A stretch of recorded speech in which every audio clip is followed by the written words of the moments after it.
മീഡിയാസിലേക്ക് സ്വാഗതം. മമ്മൂട്ടി നായകനായി എത്തി 2009 പുറത്തിറങ്ങിയ ചരിത്ര സിനിമയായിരുന്നു പഴശ്ശിരാജ. പഴശ്ശിരാജ ആ കാലഘട്ടത്തിലെ ഏറ്റവും വില കൂടിയ സിനിമ തന്നെയായിരുന്നു. 20 കോടിയോളം രൂപയായിരുന്നു സിനിമയുടെ ബഡ്ജറ്റായി അന്ന് പുറത്തു വന്നത്. സിനിമ നേടിയത് എത്ര എന്നുള്ള രീതിയിലാണ് ആ കൊല്ലത്തെ, അല്ലെങ്കിൽ അതിന് തുടർച്ചയായിട്ടുള്ള 2013 വരെയുള്ള ഇൻഡസ്ട്രി ഹിറ്റ് പഴശ്ശിരാജയായിരുന്നു. അതായത് ആദ്യമായി 49 കോടിയിൽ നിൽക്കുന്ന സിനിമ. അതുവരെ മലയാളം അങ്ങനെ കണ്ടിട്ടില്ല. 20 കോടി ബഡ്ജറ്റും മലയാള സിനിമ അന്ന് വരെ കണ്ടിട്ടില്ല. അത്രത്തോളം ഗംഭീരമായിട്ടുള്ള ഒരു പ്രൊഡക്ഷൻ കോസ്റ്റ് തന്നെയാണ് ആ സിനിമയ്ക്കുണ്ടായിരുന്നത്.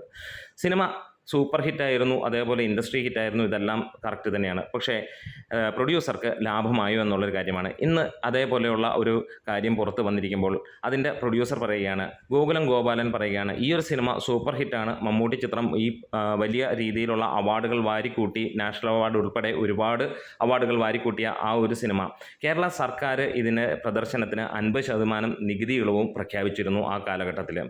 എന്നിട്ട് പോലും ആ സിനിമ കഷ്ടിച്ച് ഒരു വിജയം എന്നുള്ളത് മാത്രമാണ് അദ്ദേഹം പറയുന്നത്. അതായത് 20 കോടിയാണ് അതിൻ്റെ ബഡ്ജറ്റ്, 49 കോടി നേടിയപ്പോൾ സിനിമയ്ക്ക് പ്രൊഡ്യൂസർക്ക് ലഭിച്ചത് വളരെ ചെറിയ എമൗണ്ട്, അതായത് കഷ്ടിച്ച് രക്ഷപ്പെട്ടു എന്ന് പറയാമെന്നുള്ളതാണ്. കാലങ്ങളോളം, അല്ലെങ്കിൽ 2013 വരെ ദൃശ്യം എന്ന സിനിമ വരുന്നിടം വരെ ഈ സിനിമയായിരുന്നു ഇൻഡസ്ട്രിയിൽ ഏറ്റവും കൂടുതൽ കളക്ഷൻ നേടിയ ചിത്രമായി പുറത്തു വന്നിരിക്കുന്നത്. നമുക്കെല്ലാവർക്കും അറിയാം, ഇന്നും കാണുമ്പോൾ ചന്തമുള്ള ഒരു സിനിമ തന്നെയാണ്. വലിയ രീതിയിൽ വളരെ രസകരമായി ചെയ്തിരിക്കുന്ന നല്ല ക്വാളിറ്റി ഒരു സിനിമയാണ്. ഒരുപക്ഷെ ആ ഒരു കാലഘട്ടത്തിൽ നിന്ന് ഈ ഒരു കാലഘട്ടത്തേക്കുള്ള മാറ്റത്തിൻ്റെ തുടക്കം ഈ പഴശ്ശിരാജ എന്ന സിനിമ തന്നെയായിരിക്കാം. കാരണം അതിൻ്റെ വിഷ്വൽ ക്വാളിറ്റി നോക്കുമ്പോൾ ഇന്നത്തെ സിനിമയ്ക്ക് മുകളിൽ നിൽക്കുന്ന ലെവലിലുള്ള ഒരു ദൃശ്യവിസ്മയം തന്നെയാണ്.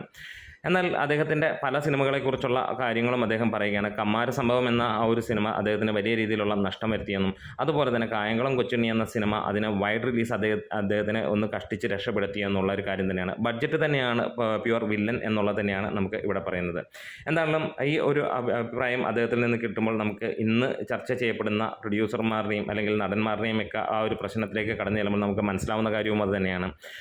ആ ഒരു രീതിയിൽ വലിയ വിജയങ്ങളാണെങ്കിൽ പോലും പ്രൊഡ്യൂസറിന് കിട്ടുന്നത് വളരെ കുറച്ച് എമൗണ്ട് മാത്രമാണ്. പിന്നീട് അദ്ദേഹത്തിന് ഈ പറഞ്ഞ പോലെ സാറ്റലൈറ്റ്, OTT അങ്ങനെയുള്ള കാര്യങ്ങളിലൂടെയൊക്കെ ലാഭം കൊയ്യാൻ കഴിഞ്ഞുവെങ്കിൽ പോലും തിയേറ്ററിൽ നിന്ന് നേടുന്നതിൽ കഷ്ടിച്ചുള്ള വിജയങ്ങൾ മാത്രമാണ് മലയാള സിനിമകൾ നേടുന്നത്. വളരെ കുറഞ്ഞ ബഡ്ജറ്റിൽ വരുന്ന വലിയ രീതിയിൽ കളക്ഷൻ നേടുന്ന സിനിമകൾ മാത്രമാണ് തിയേറ്ററിൽ നിന്ന് വലിയ വിജയം കൊയ്യാൻ കഴിയുന്നത്. പിന്നീട് സ്റ്റാറിൻ്റെ അല്ലെങ്കിൽ സൂപ്പർ താരങ്ങളുടെ പ്രസൻസ് തന്നെയാണ് സിനിമയ്ക്ക് OTT, സാറ്റലൈറ്റ് എല്ലാം തന്നെ നേടിക്കൊടുക്കുന്നത്. നല്ല സിനിമയാണെങ്കിൽ ജനങ്ങൾ കാണും. ജനങ്ങൾ കണ്ടാലും പ്രൊഡ്യൂസർക്ക് ലഭിക്കുന്ന കണക്ക് വളരെ താഴെയായിരിക്കാം. കാരണം അതിൻ്റെ ടാക്സും കാര്യങ്ങളും എല്ലാം കടന്ന് കഴിഞ്ഞ് വരുമ്പോൾ അദ്ദേഹത്തിന് പറയുന്ന കാര്യങ്ങൾ അങ്ങനെയാണ് നമുക്ക് മനസ്സിലാകുന്നത്. അങ്ങനെയാണെങ്കിൽ മലയാള സിനിമയിൽ ഒട്ടുമിക്ക സിനിമകളും പ്രൊഡ്യൂസർമാർക്ക് കഷ്ടിച്ച് തട്ടിമുട്ടി വിജയിച്ചു പോയി എന്നുള്ളത് മാത്രമാണ് കണക്കുകൾ പരിശോധിക്കുകയാണെങ്കിൽ നമുക്ക് മനസ്സിലാക്കാൻ കഴിയുന്നത്. സിനിമകളെല്ലാം ഇൻഡസ്ട്രി ഹിറ്റുകളും വലിയ രീതിയിൽ. കഴിഞ്ഞ ദിവസം തന്നെ ബ്ലസ്സി പറയുകയുണ്ടായി, ആടുജീവിതം, അതായത് മലയാളത്തിൽ 150 കോടി 165 കോടിക്ക് മുകളിൽ നേടിയ ആ ഒരു ചിത്രം പോലും സാമ്പത്തികമായി വിജയമായി. അതിൻ്റെ പ്രൊഡക്ഷൻ കോസ്റ്റ് തന്നെയാണ് അതിൻ്റെ വില്ലൻ. അതായത്